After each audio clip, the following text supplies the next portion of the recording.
Às vezes, as respostas que você tanto procura estão mais perto do que você imagina. Se você quer crescer, evoluir, mudar de vida. Então aqui vai um conselho valioso. Trabalhe na indústria.com.br. Quer fazer parte de um setor inovador, tecnológico, que se reinventa o tempo todo? Trabalhe na indústria.com.br. Aprender algo novo todos os dias? Trabalhe na indústria.com.br. Realizar os seus sonhos, dar um futuro melhor para sua família. Então, de coração, vai por mim. Acesse trabalhenaindustria.com.br. Lá você vai encontrar vagas de emprego, vai conhecer os cursos profissionalizantes gratuitos, a superestrutura do SESI e Senai e muito mais. Porque as respostas que você tanto procura estão mais perto do que você imagina. Trabalhe na indústria.com.br. Uma campanha Fiesc. Boa tarde a todos, sejam todos muito bem-vindos. Meu nome é Maria Tereza Bustamante.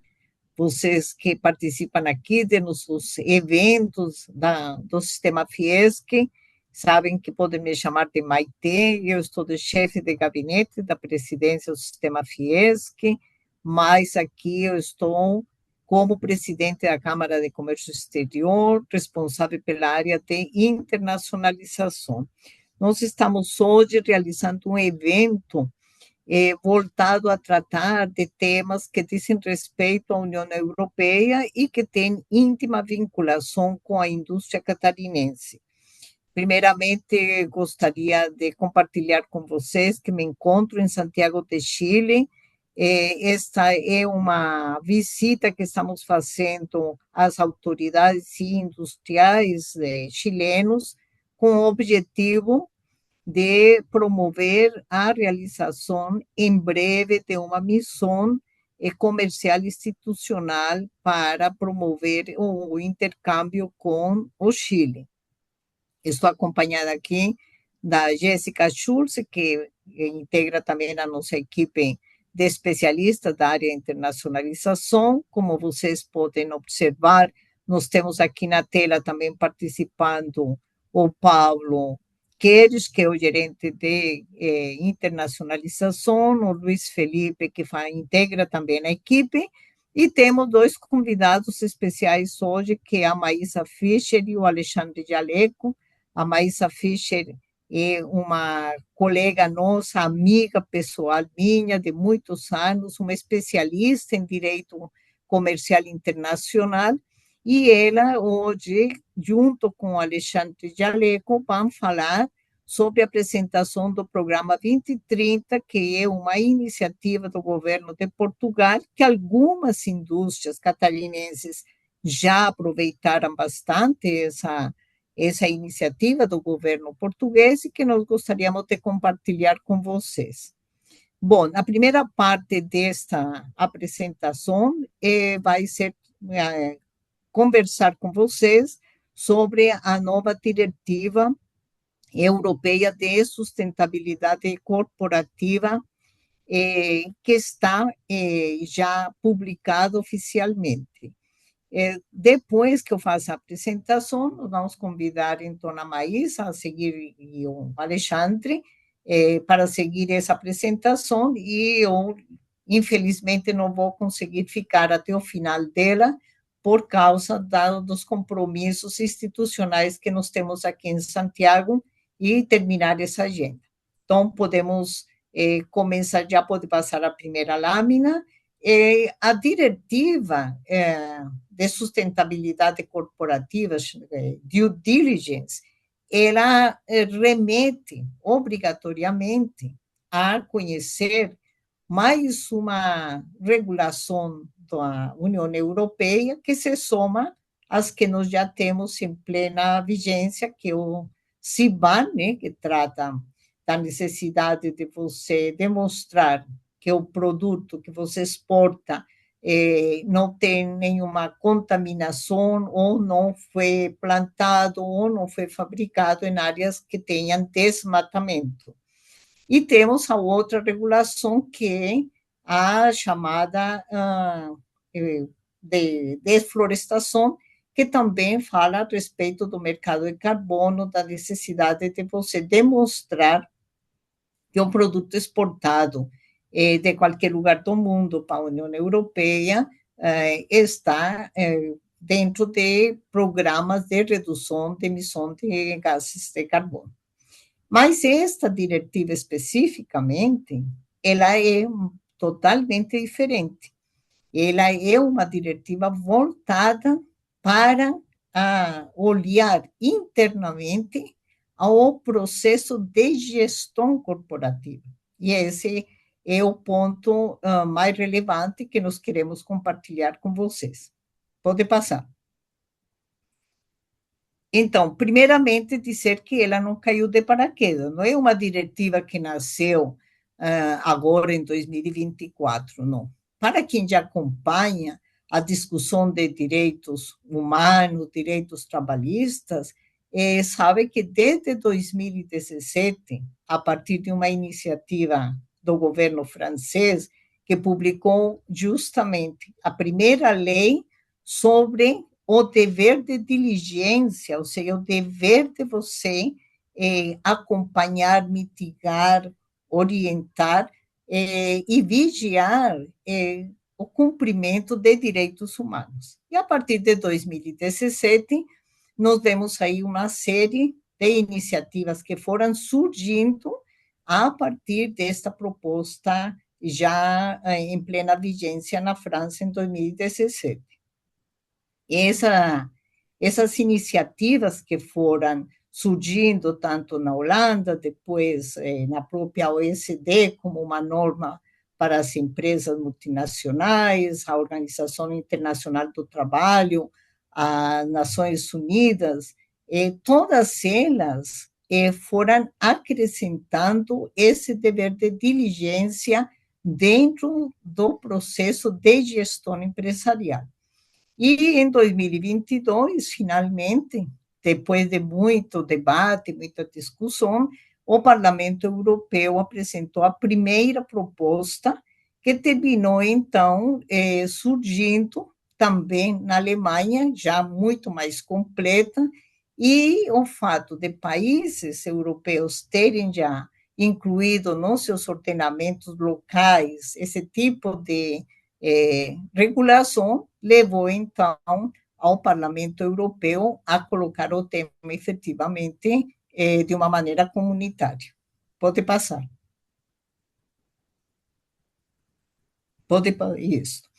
Então, o que nós vemos aqui na lâmina, né? Nós temos um cronograma de tramitação, sempre é importante entender como que essas regulações nascem, como é que elas se discutem, quais são as partes que tiveram a oportunidade de tratar do tema, e como vocês podem ver, nós já estamos, então, em 2024, quando o ato final foi assinado em 13 de junho.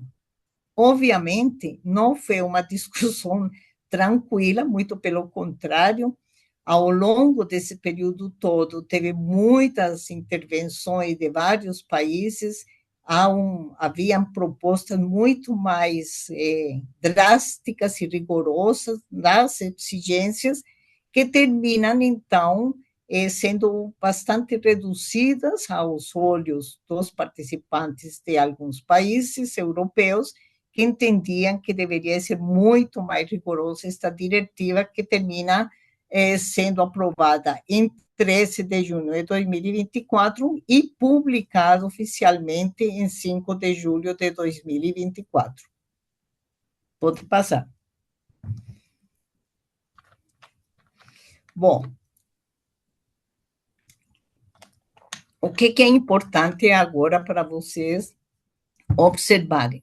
Aqui, neste cronograma de tramitação e implementação, vamos direto às últimas colunas, que então nos mostram que o prazo para iniciar a cobrança dos Estados-membros dos dispositivos que foram criados, seus mecanismos e procedimentos administrativos, começa em 2026. Pode passar.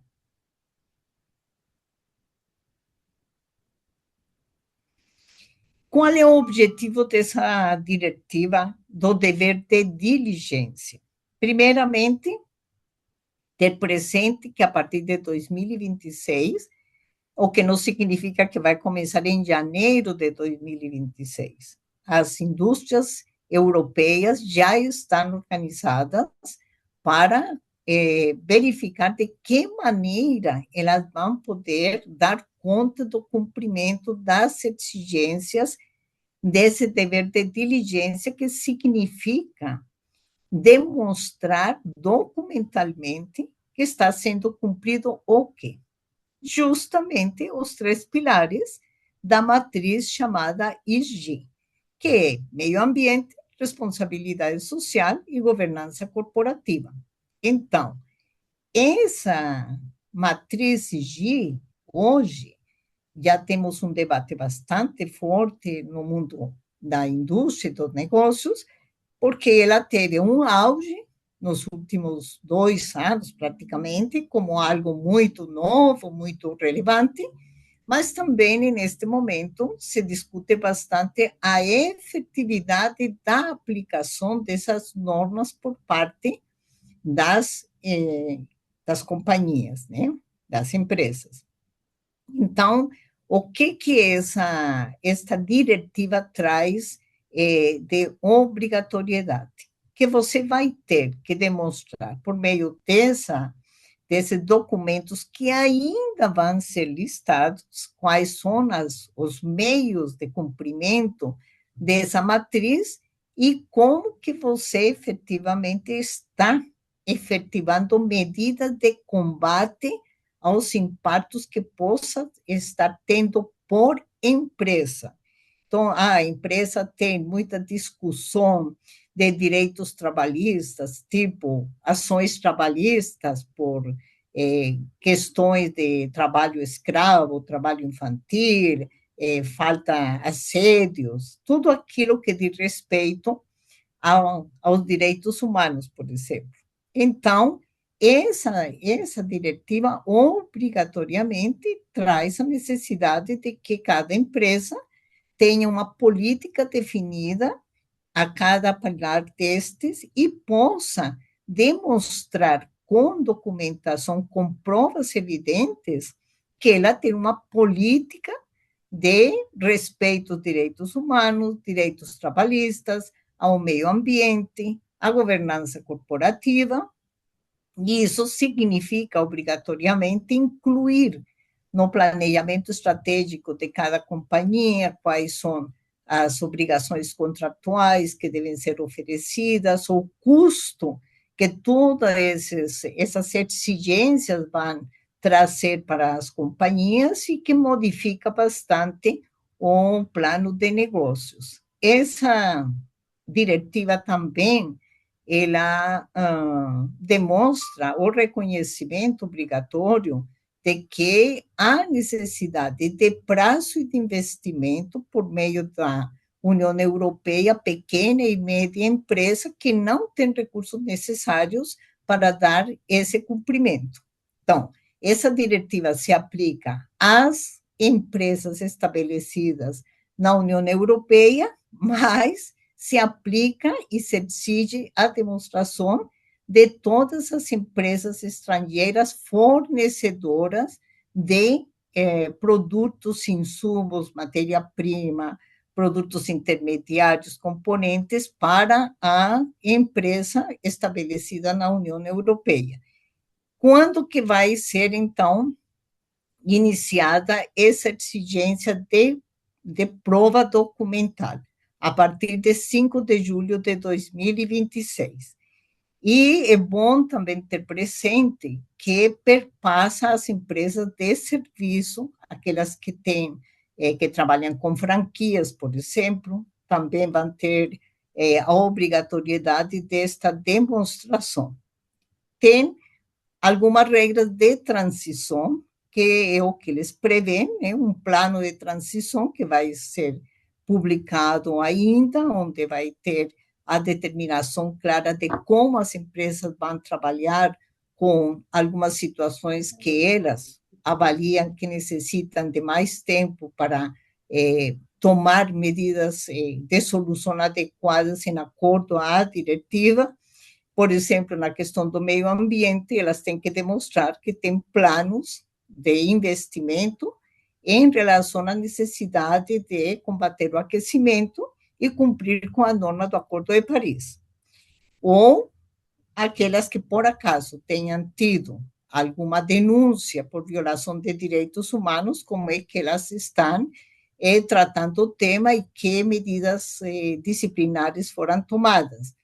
E essas obrigações de devida diligência é justamente a demonstração documental de que elas estão cumprindo com as normas. E, no caso que haja denúncias que resultaram em juízos em que a empresa precisa ressarcir as vítimas, as indenizações têm que ser demonstradas que foram honradas por parte da empresa. Pode passar. Bom, qual que é o cronograma e critérios de aplicação? Como vocês podem ver aqui nesta tabela, o que a diretiva fez? Ela classificou as empresas a partir da quantidade de colaboradores contratados efetivamente, empregados, com carteira assinada, falando português bem claro, e com faturamento. Então, você tem uma cronologia a partir de 2027, começando lá em 5 de julho de 2026, para empresas com 5.000 funcionários e com 1.500 milhões de euros de faturamento superior. Dessa maneira, nós vamos chegar aqui a identificar, e o porquê, então, deste webinar, compartilhando já com vocês a diretiva. Nós fizemos um levantamento em Santa Catarina das empresas que são fornecedoras para as empresas estabelecidas na União Europeia. E nós chegamos a 700 empresas catarinenses que se enquadram perfeitamente nas 3 categorias, particularmente na categoria que começa a vigir em 2029. Em 2027, nós já temos pelo menos umas 5 ou 6 empresas catarinenses que atendem esses quesitos. Em 2029, nós vamos ter empresas com mais de 1.000 empregados e com mais de 450 milhões de euros de faturamento. Levando em consideração que esse faturamento é mundial, né? Empresas que têm unidades de fabricação brasileiras, catarinenses, que têm unidade de fabricação em qualquer lugar do mundo, a somatória do faturamento é o que permite esse enquadramento. Obviamente que o não cumprimento da diretiva traz uma série de penalidades, que passam pela responsabilidade civil, responsabilidade solidária, o direito de repetição, enfim, são toda uma série de penalidades que, obrigatoriamente, a minha amiga aqui, Maísa Fischer, vai ter muito trabalho para atender as empresas que não estejam atentas ao cumprimento destas normas. E, como vocês bem sabem, né, a União Europeia não está brincando no momento em que ela toma esse tipo de decisões. Então, o propósito nosso hoje é começar a colocar o tema dentro da necessidade das empresas que já são internacionalizadas, que trabalhem com a União Europeia, que conheçam mais esta diretiva. Pode passar.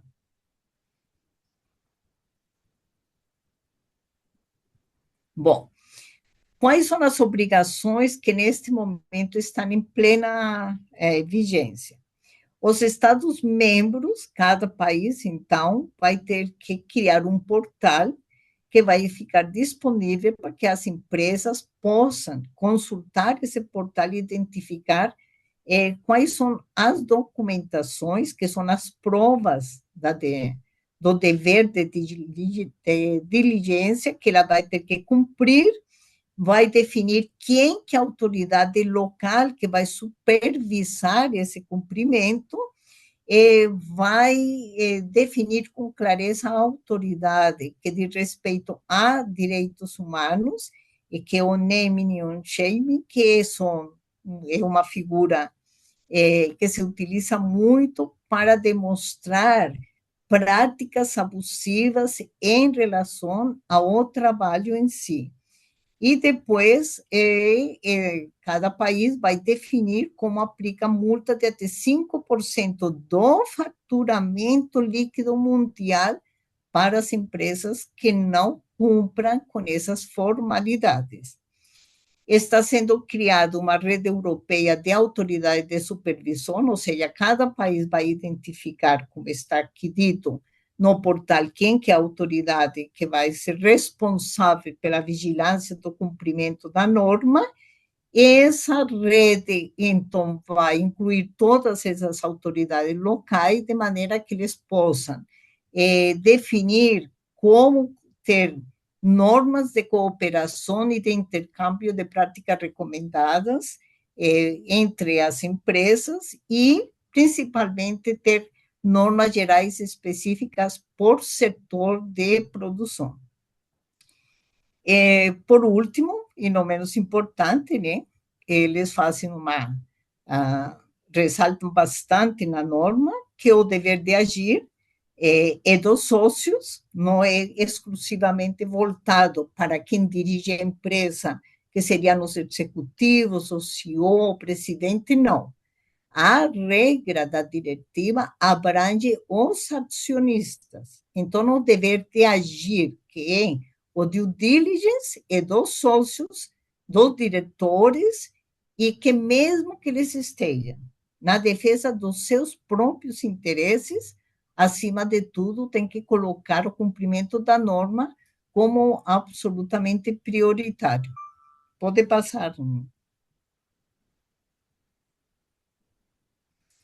Então, vocês têm aqui o resumo da norma regulatória. Nós já fizemos alguns webinários falando do CBAM, vocês podem buscar aí no YouTube, temos até um seminário feito com o representante do International Trade, da Deforestation, e agora esta norma, que é a Diretiva de Sustentabilidade Corporativa.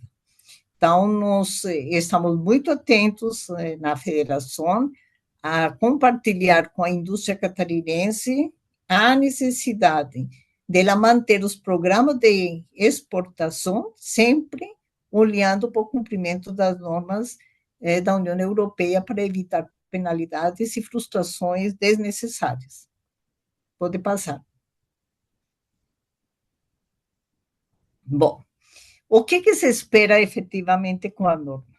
Acima de tudo, maior proteção e aplicação dos direitos humanos, dos direitos trabalhistas, muita mais segurança jurídica das empresas, aumento da confiança ao consumidor, uma vez que nós estamos lidando com o mercado consumidor cada vez mais vigilante, mais atento, mais exigente, na necessidade de identificar como que o produto que ele consome atende a todos esses quesitos de respeito ao ser humano, ao meio ambiente, né, à responsabilidade social, aumentar o grau de reconhecimento do impacto do não cumprimento das normas de ESG, ou seja, cada vez escancarar de uma forma bem pontual como que as empresas ficam no discurso e não na efetividade da aplicação das normas.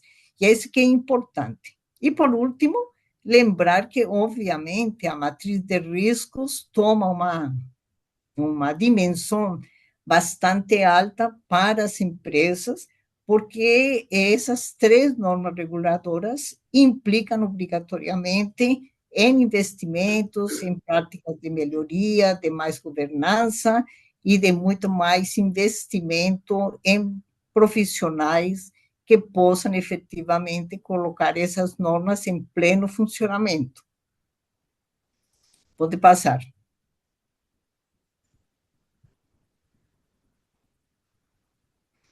Bom, aqui finalizando já, para deixar uma mensagem para vocês, é que gostaria de alertá-los que mesmo que essa diretiva é da União Europeia, ela já está, tanto a do desmatamento, quanto da deflorestação, quanto esta diretiva da sustentabilidade corporativa, são normas que já estão em plena vigência no Reino Unido também, nos Estados Unidos e no continente asiático, principalmente na China. Obviamente, cada um com cronogramas diferenciados de aplicação, mas as normas básicas, elas estão presentes hoje no mundo dos negócios internacionais. Isso para dizer que precisamos investir fortemente neste momento em conhecer essas normas, em fazer uma avaliação de como que nós estamos aplicando elas e estarmos atentos de que, em algum momento, elas vão percorrer também a discussão dentro do legislativo brasileiro de aplicação, porque nós somos um país signatário de normas internacionais, participamos na Organização Internacional do Trabalho, nas Nações Unidas, então, não são normas que vão ser somente dos outros países, elas, em algum momento, vão estar aqui em nosso ordenamento jurídico. Queria agradecer. Não, Mônica, a certificação não garante o cumprimento das normas, porque esta certificação FSC, ela não percorre o processo de gestão administrativa interna das empresas. Essa é a grande diferença desta norma, ela vai direto ao aspecto da gestão administrativa. E o due diligence, ele obriga você a ter registro documental de cada uma das questões que estão colocadas na norma, né? Então, é um trabalho a mais, é uma tarefa a mais, um investimento a mais que vai se ter. Bom, eu queria finalizar aqui, agradecer a atenção de vocês.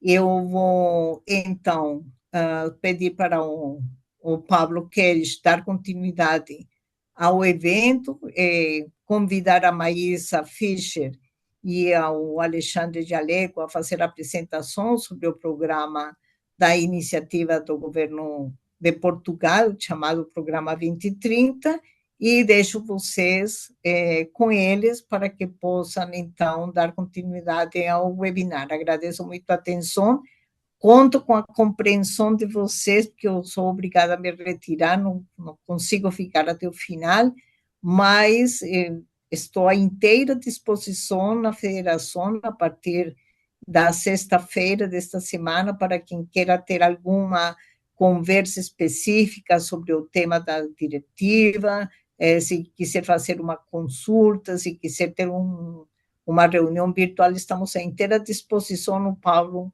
então, pode atender aí esses pedidos. Muito obrigada a todos e tenham um bom final de webinar.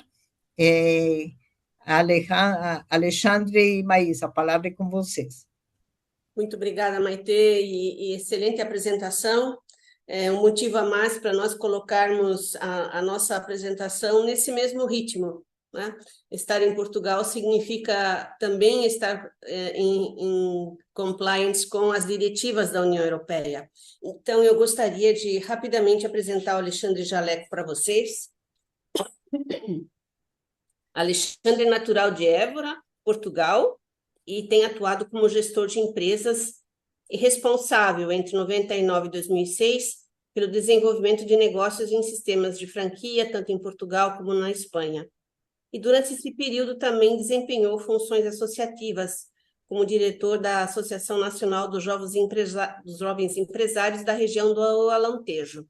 Agora, recentemente, e nos últimos 15 anos, centralizou a sua atuação no apoio às empresas estrangeiras, na obtenção de financiamento através de candidaturas aos fundos da União Europeia, como é o caso do Programa Portugal 2030, que estamos apresentando em seguida. Também, desde 2014, é o Managing Partner da consultoria TBMB. É um programa diferenciado, o Alexandre vai colocar todas essas premissas e o Paulo ajudando com as lâminas, e na expectativa de que possa ser uma grande oportunidade para a sua empresa expandir o seu negócio através de um hub de negócios de uma empresa constituída em Portugal. Alexandre, por favor. Muito obrigado, Maísa. Em primeiro lugar, obrigado também aqui pela oportunidade que foi dada para poder fazer esta breve apresentação das oportunidades que o governo português pode oferecer às empresas que desejam internacionalizar e que desejam usar Portugal como hub das suas operações. E não poderia vir em melhor tom a excelente apresentação que a doutora Maite acabou de fazer, porque isto coloca na pauta, não é? O quanto é importante as empresas hoje terem um pensamento global e terem a noção de que as suas ações, mesmo que às vezes individuais nos seus países, hoje, no mundo global, que é o nosso, já não passam despercebidas. Hoje, uma empresa quer ter relações com outras, e estando a falar de blocos como a Comunidade Europeia, os Estados Unidos, a China, hoje ela tem que realmente cumprir com uma série de padrões, com uma série de etapas, para que realmente ela possa fazer negócios. Então, será um prazer poder apresentar aqui as oportunidades e dar continuidade a estes temas tão importantes. Pode passar o slide, por favor? Só uma breve explicação do Portugal 2030. O Portugal 2030 é um fundo, financeiro de fomento à economia de Portugal.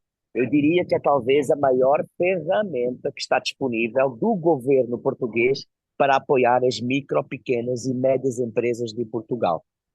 E esse apoio, ele é, de certa forma, bastante volumoso, muito musculado e tendencialmente não reembolsável. Estamos a falar de subvenções que, na sua maioria, são a fundo perdido, o vulgo fundo perdido. Estamos a falar, portanto, de um fundo que está capitalizado com 23 bilhões de euros por um período que nunca será superior a 7 anos. Ele atrasou um pouquinho, começou agora só o ano passado, em 2023, e estima-se que irá durar até 2028, sendo que depois as ações, até estarem terminadas, daí o 2030, normalmente irá até 2030, onde depois, em princípio, irá iniciar um novo fundo de apoio e de fomento à economia portuguesa. Importante colocar, que o Alexandre já vai falar em seguida, que são, o que isso tem a ver com Santa Catarina, são empresas que nós, indústria catarinense, podemos estabelecer, constituir em Portugal, em diversas regiões que recebem esse investimento, e o Alexandre vai falar um pouco mais sobre isso, mas são incentivos, são recursos, subsídios, que serão destinados à pessoa jurídica portuguesa. Em outras palavras, a empresa catarinense brasileira terá que constituir uma empresa, um novo CNPJ, vamos dizer assim, em Portugal. E esta empresa portuguesa constituída lá é que seria, então, a pessoa jurídica a se candidatar com o seu projeto para o acesso aos fundos. Obrigada, Alexandre. Exatamente, doutora Maísa, é exatamente isso. Então, o que nós estamos a apresentar é de forma um processo para facilitar a entrada das empresas brasileiras em Portugal. No entanto, essas empresas brasileiras, elas terão que obrigatoriamente constituir um novo CNPJ em Portugal. Não pode ser uma sucursal. Tem que ser realmente uma nova empresa em Portugal para que ela possa se habilitar e ser candidata. O que não implica e não invalida que essa empresa em Portugal possa ser detida pela empresa brasileira, tá? Muito bem. Como é que as empresas, neste caso catarinenses, se podem, uma vez abrindo um CNPJ em Portugal, se podem candidatar? Da mesma forma que no Brasil existem editais de fomento, de dinamização das empresas, em Portugal a mesma coisa. Só que nós lá chamamos sistemas de incentivos. Vamos passar para a frente assim. Obrigado. Eu vou apresentar, vamos focar aqui apenas em 3 ou 4, tá? Existem centenas, literalmente centenas de sistemas de incentivos. Existem sistemas de incentivos para as prefeituras, existem sistemas de incentivos para as universidades, para as empresas de treinamento, para empresas de qualificação, para empresas de qualidade, todo o tipo de certificações. Nós vamos concentrar aquelas que servem melhores os investimentos, as necessidades de empresas estrangeiras que normalmente entram em Portugal. São eles sistemas que, primeiro, apoiam a implementação física, a unidade produtiva das empresas. Segundo, os processos do go-to-market, portanto, a entrada nos mercados que não são só Portugal, portanto, outros mercados, seja Espanha, França, Alemanha, ou outras geografias que não é Europa, atenção, e também e um edital muito interessante, das quais, por exemplo, hoje tem 2 ou 3 empresas catarinenses que estão neste momento a concorrer, que é o edital de pesquisa e desenvolvimento, que nós chamamos de investigação e desenvolvimento tecnológico. Edital este que visa fazer pesquisa fundamental, desenvolvimentos tecnológicos para conseguir um novo protótipo, seja de um produto, seja de um serviço, que seja disruptivo no mercado, onde os apoios são extremamente musculados, chegam a 100% ao fundo perdido. Próximo slide, por favor. Normalmente, uma das perguntas que vocês farão é ok, mas a minha empresa é elegível? Como nós hoje estamos a falar mais para uma plateia em que provavelmente as empresas serão mais de cariz industrial, eu diria que são todas elegíveis. É mais fácil dizer quem não é elegível, tá? Então, se a gente tivesse a falar, por exemplo, uma empresa que é um banco, ou uma seguradora, ou uma empresa que, por exemplo, trabalha em áreas agrícolas, mas que são produtos agrícolas protegidos na Europa, ou questão de jogo, questão de apostas, questão de jogo de sorte ou de azar, não, essas áreas não são elegíveis. Então vejam bem, são muito poucas áreas não elegíveis. De resto, quase todas as indústrias, quase todos os serviços, quase toda a área comercial é elegível e muito bem-vinda em Portugal. Próximo slide. Entrando naquele que é um dos editais, uma das apostas maiores do governo português para a atração de empresas e de investimento, não só em Portugal, como também de empresas estrangeiras que queiram se instalar em Portugal. Estamos a falar de apoios que podem chegar até aos 60%, volto a repetir, até 60% de subvenção pública, dinheiro não reembolsável. Estamos a falar de dinheiro que a empresa não tem que devolver ao governo. 60% para implementação das suas unidades produtivas, dos seus negócios em Portugal. Isto inclui tudo. Inclui galpão, inclui maquinário, inclui equipamento, inclui todo o investimento CAPEX, investimento produtivo, investimento necessário para pôr a sua indústria a funcionar em Portugal. E este valor, eu repito, este valor, ele é sempre a fundo perdido e chega a 60%.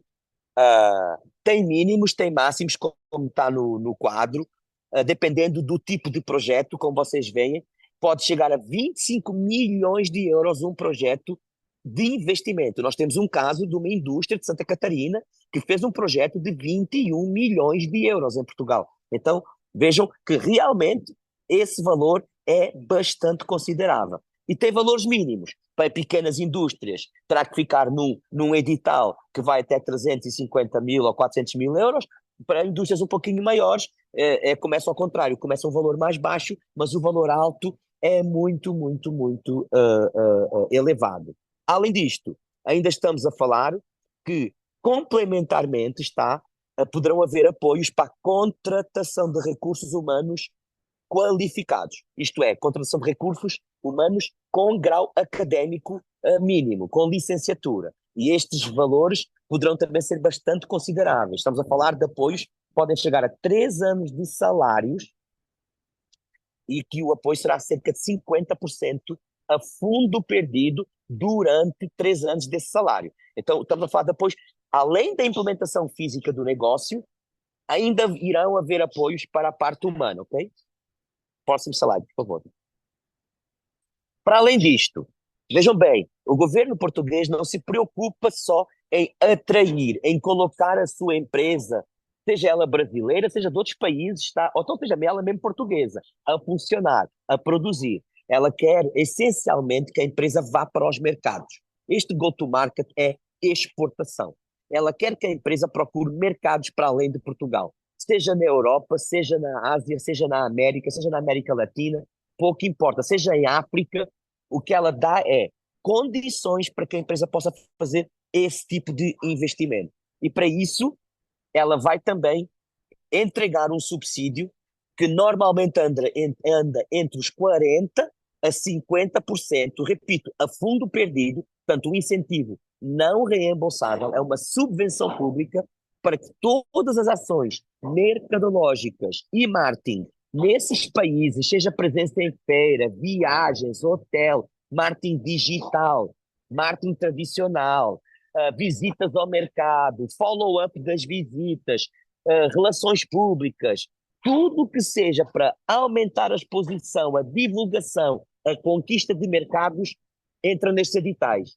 E repito, estamos a falar sempre de um apoio entre 40% a 50%, a fundo perdido, onde realmente a empresa terá que suportar o restante, tá? É importante ressalvar isto. O governo não dá tudo, mas estes apoios são realmente muito, muito interessantes.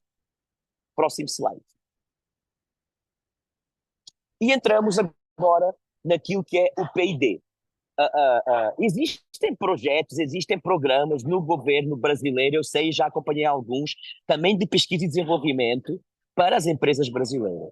Sendo que a grande diferença aqui em Portugal é o seguinte: nós estamos a falar de projetos altamente turbinados. Nós estamos a falar de projetos em que os valores máximos são muito elevados. Nós temos casos de empresas brasileiras que fizeram projetos de P&D de mais de 7, de 8, de 9 e de 10 milhões de reais, tá? 2 milhões de euros. Até ultrapassa os 10 milhões de reais.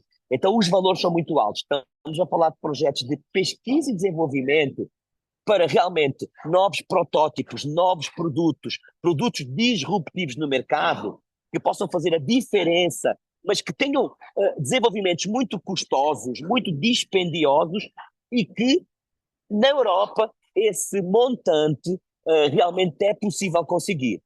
E estamos a falar de condições únicas, porque para além de, como diz a lâmina, para além de 80% de fundo perdido para os salários dos pesquisadores, o governo atribui por cada pesquisador, por cada ano que esse pesquisador está em pesquisa e em desenvolvimento, um valor de cerca de 57 mil euros, qualquer coisa como hoje mais de 260 mil reais por ano, atenção, por pesquisador, sem fazer perguntas. É um sistema de métodos simplificados, isto é, esse valor é gasto pela empresa no seu processo de pesquisa e desenvolvimento, mas não necessita de papelada, não há burocracia.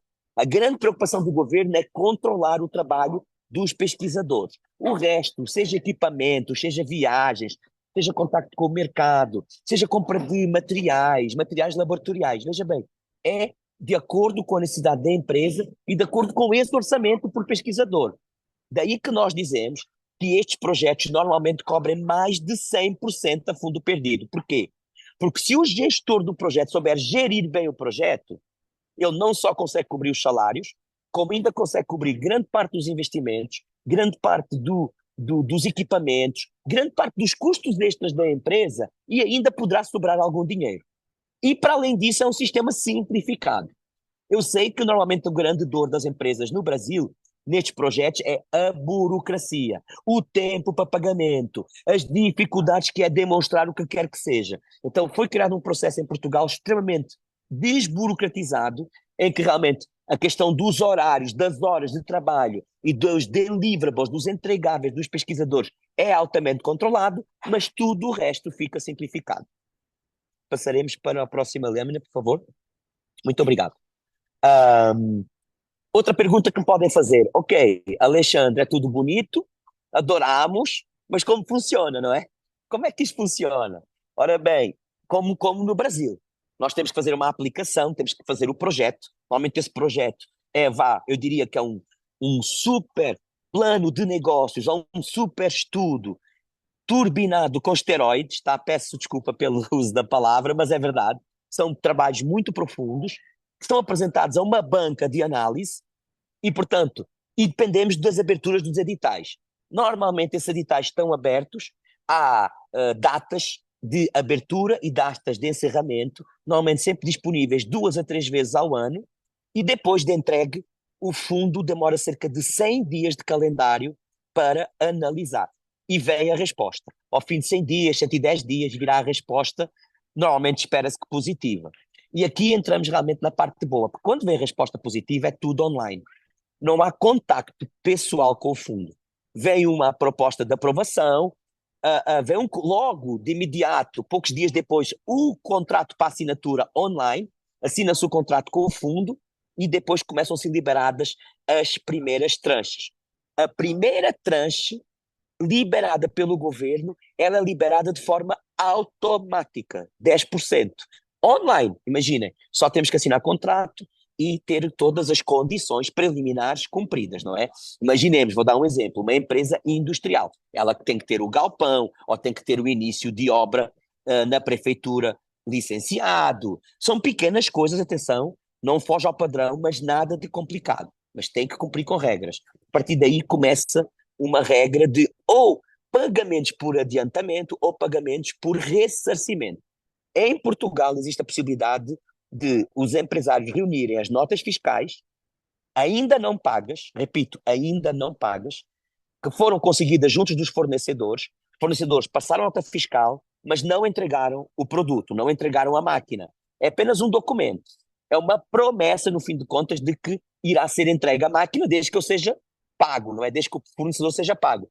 E eu entrego essas notas fiscais não pagas ao fundo, e o fundo faz um adiantamento sobre essa nota fiscal para que eu possa fazer o pagamento ao fornecedor, e aí sim eu tenho 30 dias para demonstrar que fiz o pagamento ao fornecedor. Então o sistema está muito bem fechado, mas funciona ou por adiantamento ou por ressarcimento, exatamente para facilitar o caixa, não é? O caixa das empresas. Próximo slide, por favor. Casos de sucesso.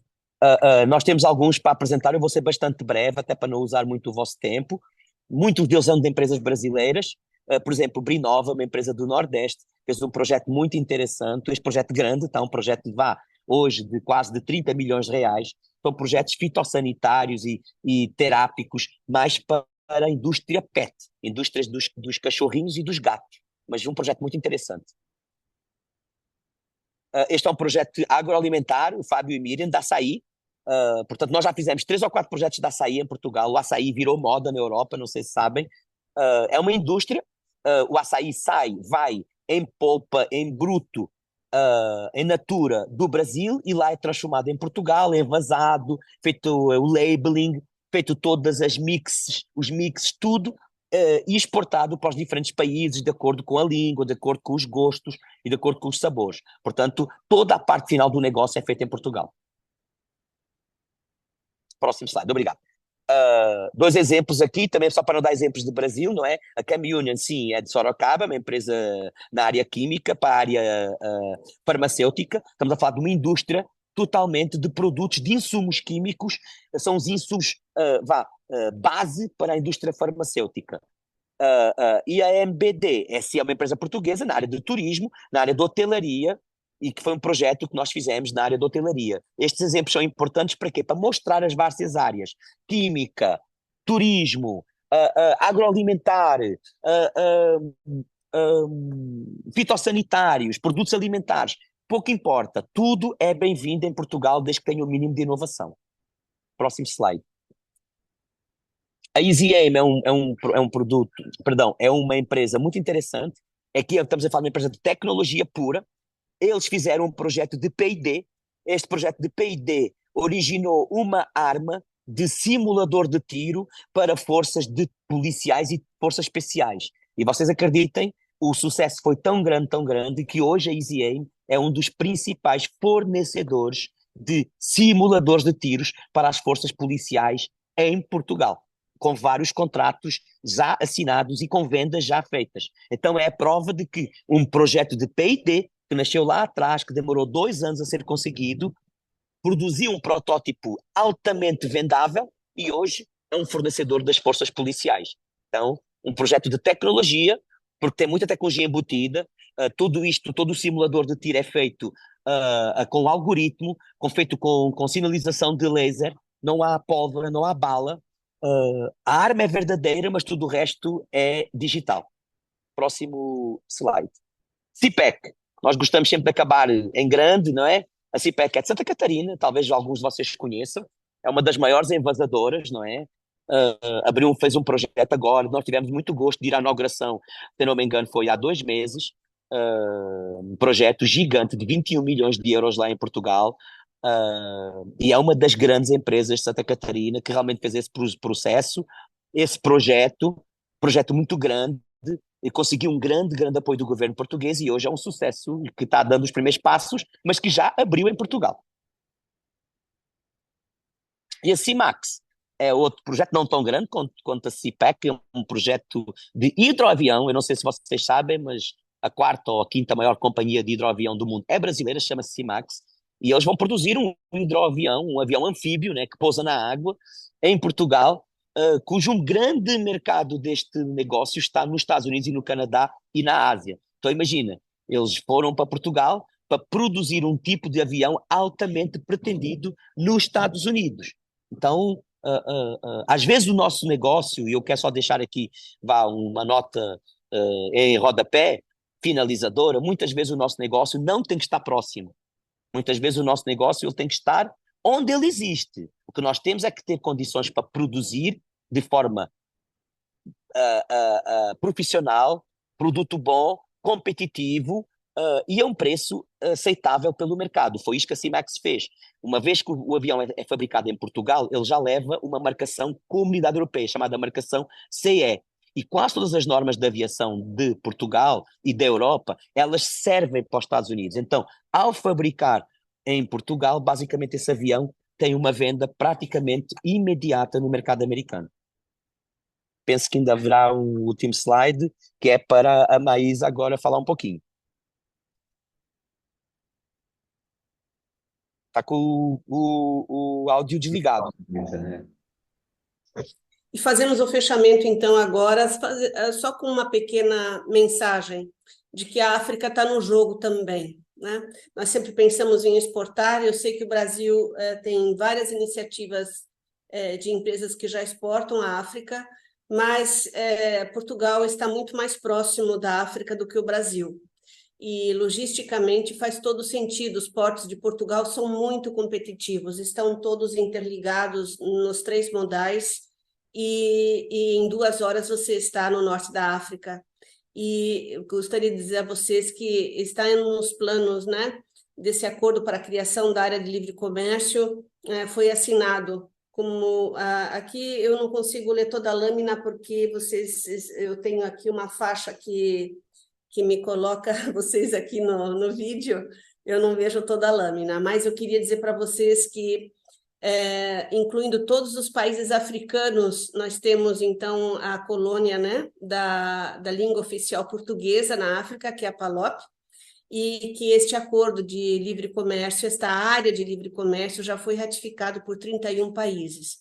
E entrou em vigor, Paulo, se você conseguir para ver ali, é 1º de janeiro. 1º de janeiro de 21, exatamente. De 21, né? Então, esse acordo para a criação da área de livre comércio já está, eu diria, sendo executado por esses países, e é uma realidade.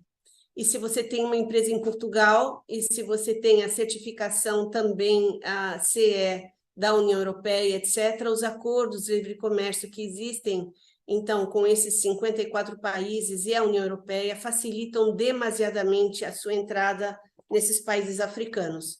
Só passando mais uma lâmina. Então, essa área de livre comércio continental africana é um grande passo, porque a EU é o principal parceiro, né? Via a LCCA, e é um passo importantíssimo para que haja uma área de livre comércio agora entre a Europa e a África. Se entre os países africanos já existe, seriam agora 2 continentes sendo unidos por uma área de livre comércio. Ainda está em construção, mas eu não tenho dúvidas de que isso é o futuro, e que a empresa portuguesa investida por capital brasileiro, ou, enfim, inclusive não há obrigatoriedade de ter sócios portugueses, nada disso, né? A empresa em Portugal pode ser detida 100% por sócios ou acionistas estrangeiros. Então, é algo para se colocar no planejamento estratégico das empresas, porque, sem dúvida nenhuma, será um avanço muito grande e vocês chegarão à frente dos seus concorrentes nesse tremendo mercado africano. E, por último, acho que tem só mais uma lâmina. E agora, recente, em 15 de novembro de 23, foi assinado o Acordo de Samoa, esse Samoa Partnership Agreement, entre a União Europeia, a África, o Caribe e o Pacífico. Já são 79 países e um mercado de 2 bilhões de consumidores, né? Então, isso permanecerá em vigor pelos próximos 20 anos, trazendo segurança jurídica, governança e, obviamente, impulsionando o comércio. Então, isso já é concreto, isso já está rodando, vamos dizer assim. E é mais um objetivo que nós trazemos para que vocês pensem Portugal como hub para tantos destinos, mas também para esses aqui que muitas vezes a indústria catarinense ainda talvez não considere como importante. Mas sim, são 79 países, 2 bilhões de consumidores e ávidos, os nossos produtos são de qualidade, são world class e com certeza prontos para abastecer essa enormidade de mercado. E, por último, Alexandre e eu deixamos os nossos contatos e ficamos à disposição para perguntas e respostas. Obrigada, Paulo. Maísa, se me for permitir só 30 segundos, eu gostava só de Sim. completar isso, fazendo um desafio à plateia, com o seguinte: a informação que você acabou de falar é muito importante e muitas vezes ela é deixada exatamente como falou para trás. Eu faço muito este desafio às pessoas. Imaginem em Lisboa um avião para Marrocos, um avião para a Tunísia, um avião para o Egito. Ele nunca vai ser mais do que 2, 3 horas. De São Paulo, 2, 3 horas, não se chega a Fortaleza. Resumindo, nós estamos a 2, 3 horas de avião, nós estamos a menos de um dia, 2 dias de transporte, às vezes logístico, seja marítimo, pode demorar menos de uma semana, atenção, para um bloco, só o norte da África, um bloco de cerca de 200 milhões de consumidores. E não estamos a falar de consumidores precários, não. Estamos a falar de países, estes países já são países em desenvolvimento, mas muito acelerado, que demandam produtos bons. Então vejam bem, muitas vezes é preferível uma empresa procurar um mercado de 200 milhões que fica aqui do lado, do que às vezes procurar um mercado de 50 ou 60 ou 70 milhões difícil. Às vezes as oportunidades estão onde menos se esperam. Era este o desafio. Obrigado, então, Maísa, Alexandre. Vou abrir, então, um pouco a palavra. Se alguém tiver alguma pergunta, pode abrir o microfone, se apresentar. Se a gente não tiver... não temos? Acho que, por enquanto, não, né? Bom, pessoal, então... Eu queria aproveitar, Paulo, e dizer que fisicamente eu estou em Joinville, não é? O nosso escritório fica aqui, mas, obviamente, estamos conectados em todo o estado, enfim, isso não é uma dificuldade, estamos facilitando esses contatos também pela via virtual. O Alexandre, quando está no Brasil, fica na região de Minas Gerais, mas, enfim, quaisquer outras informações, contatos, dúvidas e às vezes, trazer para a sua realidade, na sua empresa. Olha, estamos planejando isso, aquilo, nosso planejamento estratégico prevê expansão, internacionalização, enfim, estamos à disposição para um contato pessoal, né? Isso. Muito obrigada. O Robson tem a mão levantada. Robson, fica à vontade. Muito boa tarde a todos. Boa Prazer tarde. estar aqui Boa mais tarde. uma vez. Eu moro em São Paulo e a gente faz parte, né, do ecossistema da Fiesc, também aqui no grupo de internacionalização e também no FaberUp de inovação. Nós temos uma startup que opera a partir de Santa Catarina, mas basicamente somos uma empresa de compliance regulatório, com ênfase em ESG e compliance.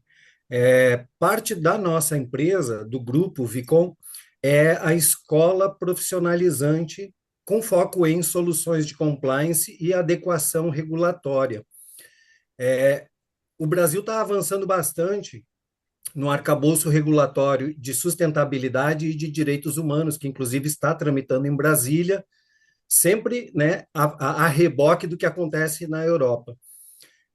Então, a minha pergunta é: soluções que integrem tanto a certificação de máquinas, equipamentos, processos, quanto certificação de pessoas se habilitariam, né, Alexandre? Pelo que eu entendi, Sim, e parabéns pela tua apresentação. muito obrigado. Sim, claro, Robson, habilitaria, sendo que eu dou sempre a mesma resposta, o que quer dizer que, mesmo que não hajam mais perguntas, acho que já ajuda muito que as próximas pessoas possam fazer essa pergunta. Sempre com posicionamento global. Veja bem, a ideia é, num caso de uma empresa de serviços, será bem mais fácil, porque vocês um investimento de CAPEX é um escritório, é um office, né? Acaba por não ser nada demais. Mas, ok, poderão ter o apoio do go-to-market, da qualificação, questões de apoio realmente mercadológico e marketing é muito interessante. Mas sempre, sempre com um plano internacional. O grande objetivo do governo português é: vocês vão vender em Portugal, mas já têm que pensar noutros mercados. Caso contrário, eles não vão apoiar, ok? É sempre assim. E complementando também essa conta bancária que foi mencionada numa dos slides, será uma conta bancária em Portugal, não é? Então, eu diria para as empresas que eventualmente ainda não têm isso, vai também ser uma alavancagem para a sua gestão financeira, sua gestão tributária, fazer pagamentos a partir de Portugal e não mais do Brasil, uma economia de IOF, vamos dizer assim, de partida, uma economia de imposto de renda retido fonte, que é pesado no Brasil, e Portugal não é, como vocês viram ali, nós colocamos o imposto de renda 21 e o IVA 23. Então, na alíquota maior, né, é uma tabela progressiva de alíquotas, mas não é mais do que isso. E é isso, esse é o sistema tributário de Portugal. Então, é enxuto, é competitivo e pode gerar economias operacionais para as empresas brasileiras que já não terão mais necessidade de centralizar tudo aqui, né? Não estamos dizendo para a empresa catarinense partir de Santa Catarina e seguir para Portugal, mas de ter um braço estendido em Portugal, de expandir, de evoluir, de se colocar num mercado competitivo, de ter uma certificação internacional, é um outro patamar de negócios, tanto na indústria quanto no serviço, e que aumenta a sua visibilidade e sua credibilidade perante seus stakeholders, né? Que deixa a empresa num outro patamar, numa outra visibilidade. É isso aí. Obrigado, Maísa. Se não ninguém tiver mais nenhuma pergunta, a gente vai encerrando então aqui nosso evento. Deixar claro também que é o papel da Fiesc também, Maísa, em relação a essa questão da competitividade da indústria catarinense, né? A gente, por isso, faz eventos desse tipo, incentivando as empresas a abrirem os seus olhos, né? A se expandirem somente em relação às oportunidades que existem mundialmente. Temos, então, vários serviços ali relacionados à internacionalização, desde a parte de defesa de interesses, a gente faz também acompanhamento de todas essas legislações, então todo mundo que está aqui participando tem, eu vou pedir para o Felipe colocar ali o e-mail do SIM, né, do Centro Internacional de Negócios. Qualquer dúvida relacionada também a um desses temas e ao comércio internacional em geral, a gente está ali à disposição, tem uma equipe super qualificada, tanto aí para a parte de defesa de interesses, estudo de inteligência comercial, parte de promoção de negócios internacionais. A gente tem, inclusive, né, missões agora para a China. A doutora Maite falou ali da missão do Chile. Então, a gente tem também todo um calendário de eventos através de uma plataforma de internacionalização que a gente tem, né? Ela tem todos os eventos, capacitações, enfim. Então, qualquer dúvida aí que a empresa ou a indústria catarinense tiver em relação ao comércio internacional, estamos também à disposição. Então, agradeço mais uma vez, Maísa e Alexandre, Robson também pela contribuição. Se não tiver mais nenhuma pergunta ali no chat, a gente encerra por aqui. Muito obrigado, viu? Obrigada pela bandeira de Portugal. Obrigado. Tchau, gente. Muito obrigado.